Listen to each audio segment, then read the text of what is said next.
intandokazi. Hhayi, opening scene nje sibona ikhaphuli, 50% wekhaphuli uLinda, lo munye u-50% uSane bashadile.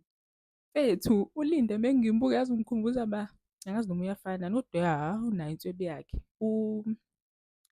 Usibonelo lo wayedlala kUzalo, u-boy ona-35.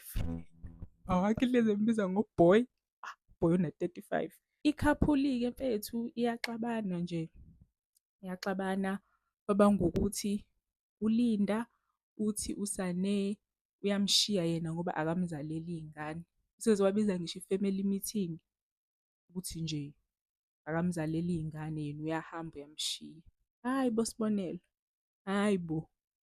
Kuthi kusenjalo kungena i-call. Udinwe kakhulu umfana uSane nje i-escalate i-argument yabo. Ubhedane uLinda aphume ahambe amshiye kanjalo uSane ekhala.